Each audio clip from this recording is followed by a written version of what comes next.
Hello, and welcome to Cahnmann's Current Events Roundtable.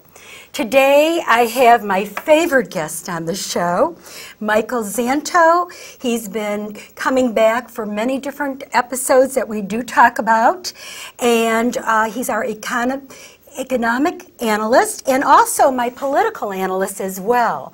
And we're going to be talking today on the economy on the brink. Welcome, Michael. Welcome back. It's always a pleasure to have you. Thank you.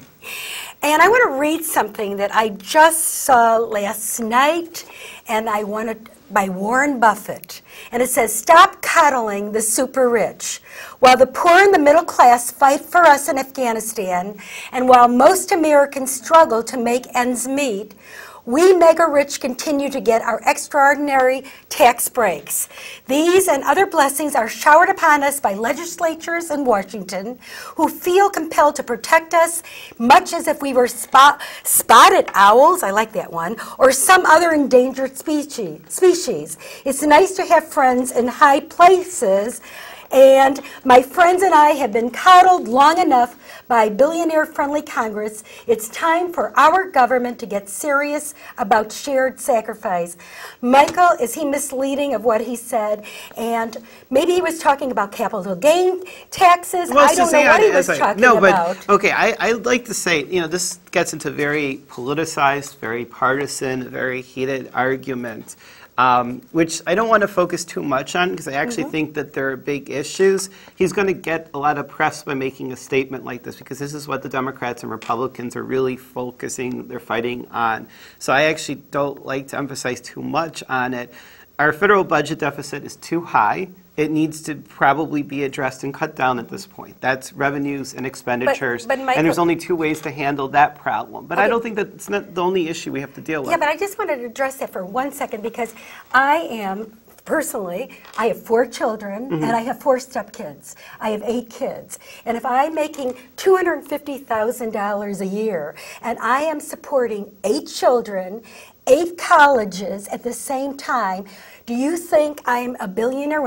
Warren Buffett, he has billions of dollars. I understand when he's talking about maybe taxing the rich. And when I say the rich, maybe I'm talking about multimillionaires, billionaires, but somebody that's making $250,000 that has 4 children, or like we have 8 children. Okay, so what is that? No, but I think gives us absolutely nothing. No, but I think that one of the reasons why there are political calculations involved here is such a small, tiny percentage of Americans make that much.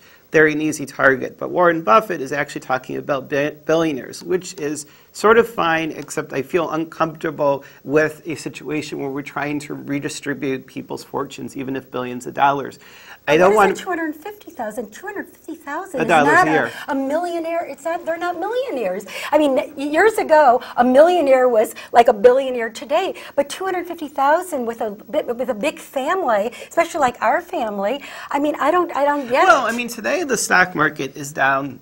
The Dow Jones is down right now about 100 points, and that is because of stress that's right now primarily emanating from Europe. We almost had a situation where our debt limit was not raised because of a battle over tax and spending. That, right. Republicans wanted spending cuts that the Democrats didn't want. Exactly. The Democrats sort of are playing with tax hikes the Republicans don't want.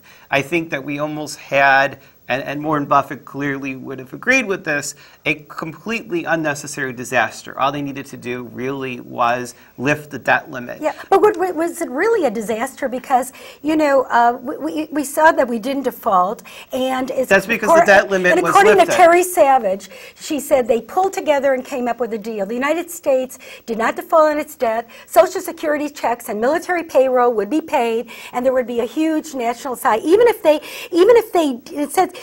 didn't raise the debt ceiling, there was still a lot of money coming in every month from the Treasury. No, so, it would have. Okay, so really if the debt, if the debt limit was not lifted, now maybe the U.S. government could get by for a couple of days and not really having the money it needed, but within a very short period of time, there would be an enormous problem. I think it would cause a contraction of about like 50% the amount of money the government had to pay its bills. But was it scaring people? I mean, they would because say there would have grandma wouldn't be paid. Yes, absolutely. Absolutely, Security. because if the federal government suddenly is not allowed by law effectively to have 50% of the money that it needs, that it's been using to fund all of its operations, and the federal government is actually the biggest sector in the U.S. economy. I mean, it would have caused an immediate contraction in the U.S. economy.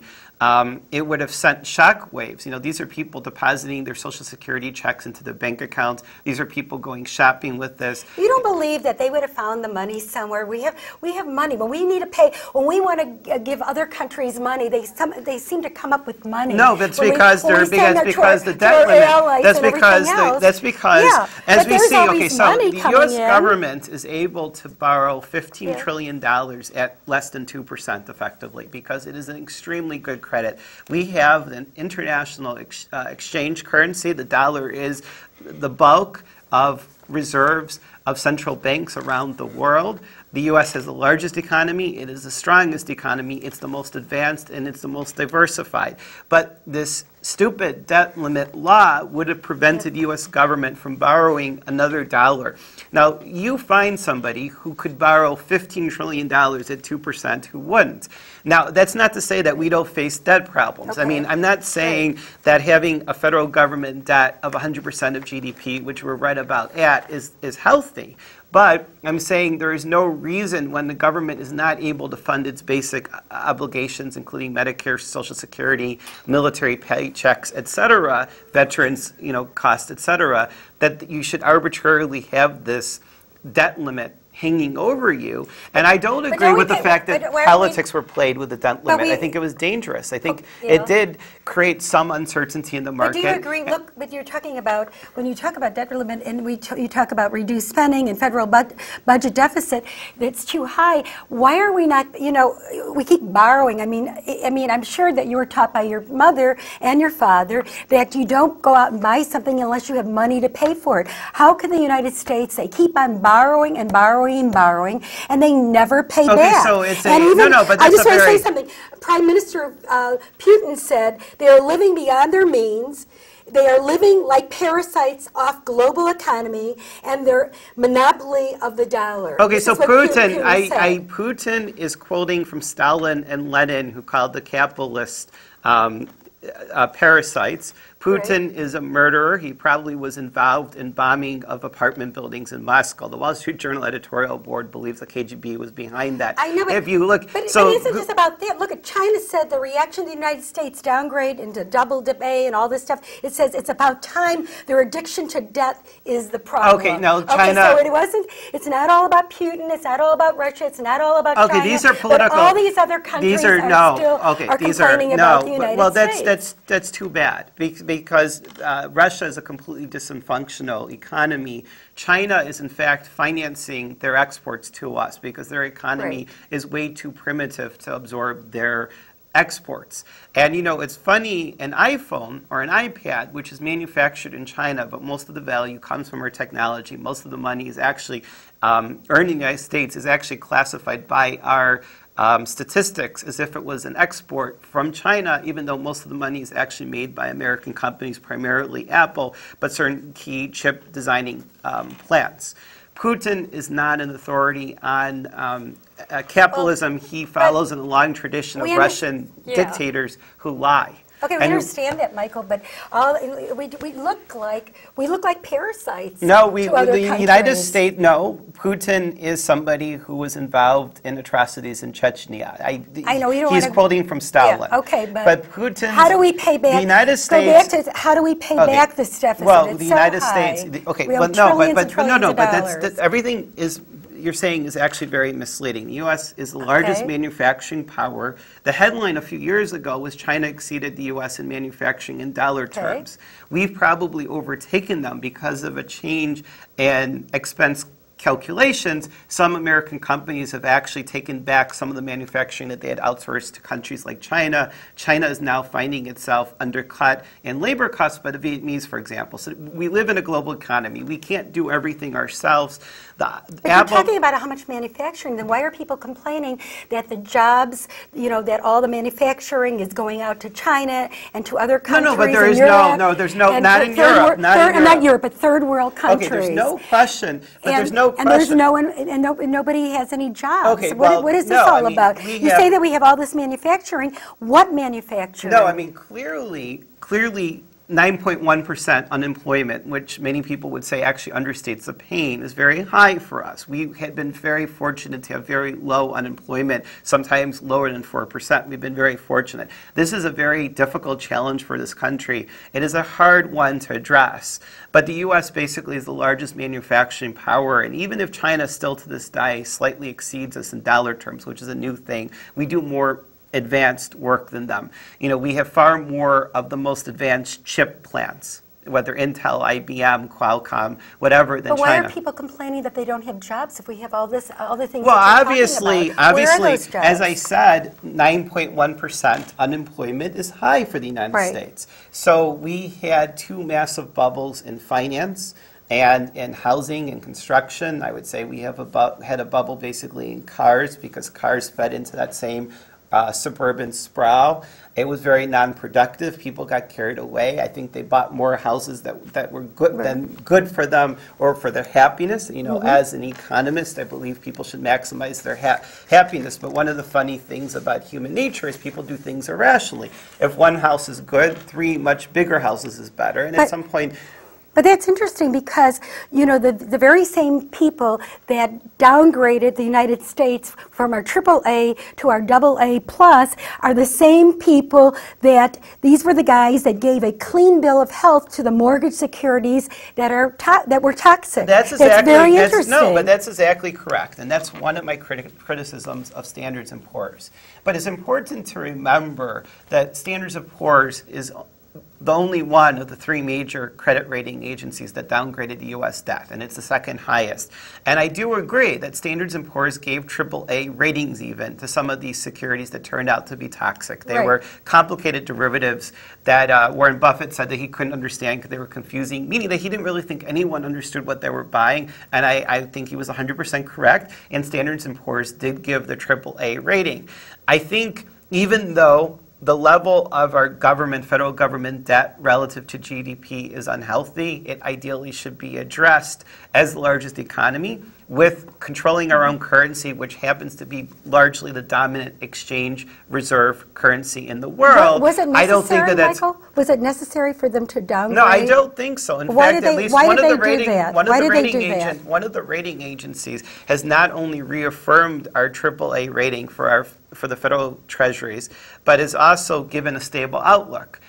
Implying that they don't expect to downgrade the debt the way that Standards & Poor's rated it. Now, on the issue of the S&P got a lot of headlines, even though it doesn't necessarily have a long-term effect. There was a question of whether there could be some sort of chain reaction if banks or other financial institutions may have to then account for or treat differently U.S. Treasuries as a result. You know, it was the fine print of the contracts and regulations, some of them not even regulations from government authorities, but self-regulating authorities or their own accounting methods. The answer so far appears to be no, and given massive turmoil in global equity markets and major challenges that are much greater in Europe, tens of billions, if not hundreds of billions of money have actually flowed into U.S. Treasuries. So U.S. Treasury prices have gone up, U.S. Treasury yields have gone down. Some of them record low yields, which means. But when they gave that, it was quite embarrassing, I think, for the United States because all the other countries look up to, you know, our government and you know our currencies and everything. Why did they do something like that? If you said it wasn't necessary, why did they feel it was necessary? I don't think it should be viewed as embarrassing because you know Standards & Poor's also rate stock. And sometimes they downgrade a corporate stock, and sometimes the company fundamentally disagrees with them, and sometimes they prove to be wrong. Well, do you think it was a political thing, a political stance for something like that? No, but it may be some kind of politics they're playing. They might actually want headlines. Sometimes there is actually impulse on the part of people to be the first. That if they think there's a chance that U.S. government debt is going to be downgraded, they want to get in the history books. As I said, the level of our debt versus GDP is not particularly healthy. But people don't understand there isn't a rival currency that rivals the U.S. dollar in strength, in fundamental stability and strength.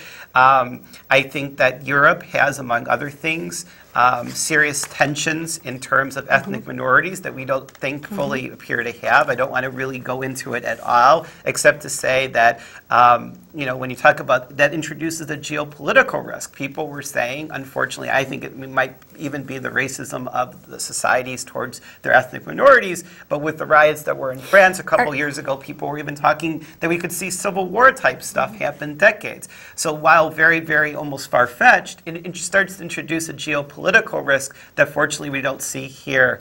While it's true that we import almost half of our oil, people forget that the United States and more generally North America is an energy powerhouse, and we have more energy reserves, whether it's the new shale gas or coal or Canada's tar sand than anyone else in the world. When you said the minorities in different countries, and I know that you said that Europe societies are not able to integrate their minorities like the United States and that's probably racism in large part. Right. But you have to remember, all these countries, we talk about these countries, all of them have these wonderful entitlement programs, which is a social welfare, which are draining their society. It's draining Greece, it's draining, and England, they just had an uprising. Just recently, England had an uprising, and that's because of unemployment, of issues of unemployment. And some of these people, they're bringing in a lot of immigrants are coming in. No, the immigrants are helping with the labor force. But again, a lot of immigrants are not getting hired because they're minorities, and minorities are frowned upon in some of these countries, and they're not getting jobs. And so there's uprising. No, so basically, first of all, Greece is not representative of Western European countries. I'm talking about England. No, but it is the most troubled because it has the most dysfunctional economy. It's a relatively small economy. That's why bailing out Greece is one thing. If Spain or Italy, which are much bigger economies, have a problem, then suddenly the Europeans get really worried because of the size. But Greece is far more dysfunctional than any other European state. But I want however, Alan Greenspan, I just want to quote this, he says, it depends on Europe, according to Alan Greenspan, not the United States. Italy ran in trouble, it destabilized the system, and cries reemerge. Italy showed weakness in selling its bonds. It created a massive problem in Europe, which is causing our problem. So he is talking about Italy. He thinks that Italy is one of the things that he's crying out that Italy is really bad. And we know that Greece is because of all their social programs. Italy is viewed more of a liquidity rather than a solvency problem, which basically means that people were selling Italian bonds, which was making it harder for them to refinance their existing debt. That's just the story last week. But one of the things that must be introduced that's important to understand, one of the fundamental weaknesses of Western Europe vis-a-vis the United States is demographics, which is that they're aging faster than us. One of the components to our challenges Are you talking about they're aging faster and they have very few children? In Europe, it's like maybe 1 or 2 children. That's their demographics. Where the immigrants are coming in, like say the Muslim population are coming in, or the Hispanic population even, they have more. They have about 3, 4, 5 children, 6 children. The immigrants are one of the things. A lot of children. The immigrants are one of the things that helps the United States demographics. It's one of the reasons why we have better demographics than Western Europe. Now, the Japanese demographics are even worse. While China, by the way, has a relatively young population, they're aging faster than anyone in history. They're aging faster. And remember, they only were allowed to have 1 child. For the most part. And it had to be a boy. No, it didn't have to be a boy, but they murdered the daughter, or they abort the daughter. That's what I mean. But the thing is, I mean, so they have another. They exported the daughter. Or whatever. It's very sad, tragic, but China has another problem, which is they have a shortage of girls, which is also fundamentally very unhealthy for society, even psychologically. It can lead to a lot of social turmoil. It's not like a guy consciously says, I don't have a date, I don't have a wife, I'm going to start killing people. But psychologically, there are many people who believe that in such a case that there tends to be a lot more discontent. It's not a direct conscious link, it's an unconscious. And also, remember in China, it used to be that labor was very cheap there. Now the labor wants more money. They want. Right. to be. said, So we're not going to be putting our sending our exports maybe to China as much or import as much. Okay, because, we're they're actually going to go to either third world countries to get it done. No, but we are actually taking some of the manufacturing that was outsourced to China is being brought back to the United States. The Vietnamese, for example, which neighbor in China, who have been rivals to China for thousands of years militarily and in every way culturally, they're actually undercutting China in labor costs. Now, the calculation's much more complicated than that. The labor costs play a greatest factor in labor-intensive industries rather than capital-intensive, ones that require less sophistication, less technology. We do a lot more sophisticated work than China. We are a leader in aerospace. Boeing is one of our lead exporters. We're a leader in chip design, software. Yes, go ahead. I'm sorry. So, the calculations are actually complicated because even in the type of industries that China is managed to have a comparative advantage, the labor is kind of a relative cost. So it's not so simple. Even if an American gets paid 10 times as much as a Chinese laborer, a lot of times the American employee is 10 times more productive. So it's not quite so simple. And it's also in Japan, because of the earthquake and the tsunami, it's still not functioning, and it still has to borrow more money. They're also truly not functioning up to where they were either. Well, Japan has been suffering. And Japan's economy has not grown in 20 years. So the tsunami is just one more shock. Obviously, they had a tremendous reduction in electrical production, not only with the loss of 5 nuclear reactors at the plant where you had meltdowns, but other reactors where there's a lot of political opposition to restarting them. But there was a lot of damage, not ordinarily something that you would expect to have a lasting effect on a very advanced economy a year later, but Japan has not grown for 20 years. As I said, that they're a lot older of a population already than the United States, and they're getting a lot older. Their population is shrinking. You're seeing that in Western Europe, but you're seeing that more in Japan.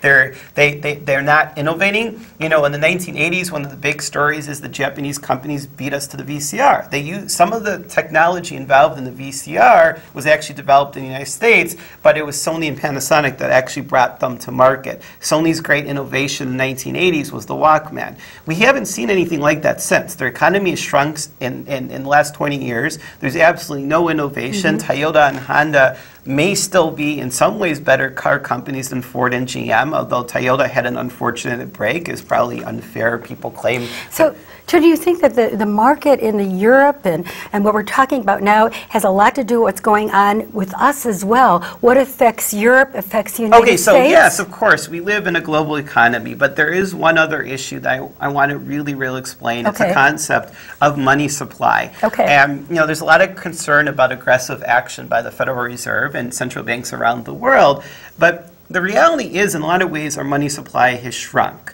Money is in many ways actually created by the banks when they loan you money. When they give you that mortgage for, let's say, $500,000 even, and you give it to the person selling the house, they will actually then deposit in their bank, and then the bank's able to loan, and it creates a whole cycle. So the banks are considered the transmission mechanism of the Federal Reserve policy. The Federal Reserve technically creates the money, but then they give the money to the banks. And the banks are actually able to loan that money in multiple ways, and it's called the multiplier effect. When people lose money on the stock market, their houses are worth less money, they don't spend money, you have a lot less money in circulation. That is one of the reasons why economies probably can tolerate more aggressive monetary policy, including monetary easing, and even monetizing some government debt, which is what the ECB, European Central Bank, is on the brink of doing with Greece and possibly Italy. Right now, since one of the problems that Europe faces is the European Union, unlike the U.S. federal government, is not able to borrow money by issuing bonds. The bonds are only issued by individual countries. In the United States, we're able to do that. We were able to do it because we have a unified country with that authority given by basically the U.S. Constitution. Now, there is an issue that if Greece was able to issue a lot of Euro bonds, which is the name that they've coined, even though they don't exist, the Germans would feel like there would be no control on Greek spending. And Greek is the troubled child. It doesn't the government doesn't take in the money to at all cover its expenditures. It has a much weaker economy. As it is, the German government, for example, is bailing out the Greeks, is probably shifting to bailing out the Italians, but to allow the creation but right now, of... but wait, right now, this is important. But right now, the Greek government cannot pay back its No, loans. but the wealthier, And it's getting larger weaker and European weaker. countries Are are going- bailing out are they the gonna be Greeks. bailing out No, them they out? are bailing out the Greeks, but one of the solutions long-term would be greater cohesion in the European Union and the creation of a Euro bond, which would be the equivalent of U.S. Treasury, but it would tie all the countries together. Now, we've had... So you think that by creating a Euro bond, we'll get the countries that are really having problems, we'll get them back on their feet Well, again? I'm not suggesting that's necessarily the right solution. Because the United States, our Treasury bond is getting us back on our feet. But that people don't realize that. Yes, but it would tie a country like Germany, although it's not quite as strong as some people think, because they're overweighted in manufacturing, which means when their manufacturing gets hit, their economy will get disproportionately I know hit. that they were talking about the president of France, okay, Sarkozy, right. and Mrs. Merkel of Germany was getting together with a situation trying to create something. No, but that was like a political meeting. But the German economy but they were talking about the economy. I know, but they didn't accomplish anything. The German economy is the strongest right now, but its Achilles heel is that they have a much higher concentration of their economy than the U.S. even in manufacturing. They're less diversified. So they're going to face greater competition from China, and they've effectively... But what about how are their employment? They have good employment, don't they? They've effectively dumped their goods on poorer Southern European countries. Now, in lieu of the fact that the EU and the European Monetary Union does not have the ability to create Eurobonds, or Greece is not able to borrow money by creating Eurobonds. First of all, you have bailout funds being created by like the Germans and French primarily because they have the largest economies and they're some of the wealthier countries, although there's a lot of suspicion that France's sovereign debt is about to be downgraded from AAA. But in lieu of that, what is happening is the European Central Bank is purchasing the debt from countries like Greece and Portugal and Spain and Italy. They're starting to do that. Now, right now, they're sterilizing those purchases, meaning that they're turning around to try to neutralize the creation of money. But in the long term, they're probably going to have to monetize some of the debt, which means to create euros in order to buy the debt. Michael, while we have a couple more minutes to the program, and I'd love to hear more of this, but I wanted to say something about the falling dollar will mean a faster U.S. recovery. And if that happens, will it strengthen the U.S. Economy? Because they said a falling dollar may be the only major economic change that can accelerate the anemic pace of the recovery and prevent a new downturn in U.S. economy activity. Okay, so, and that was Martin Feldstein. But the problem is, I saw that article, but the problem... What do you think of that one? Well, the problem is the U.S. economy is fundamentally, in many ways, the strongest. And we have a stronger currency probably fundamentally than the euro. And many people say that the euro is actually overvalued and should fall. Now, the question is, could the Federal Reserve or the Treasury Department actually be deliberately trying to devalue the dollar, which is certainly possible, and might it help us? I think that's certainly possibly the case. Well, you know, Michael, this has really been a wonderful, for our audience, they have learned so much. And, you know, I'm going to invite you back because we are just tasting a little bit about what's going on. And, you know, I always look to you for your economic, your expertise, and I really value it. And I think our viewers really need to know what exactly is happening, because we're only getting partial from all these TV shows. They don't only give, you know, partial response. We don't really get the whole picture ever. And I think a lot of it's because it's political, and we're not political. We are apolitical because, you know, nonpartisan, apolitical. And I just want to thank you again so much for coming to the show again. And I really think that you are a value to our show.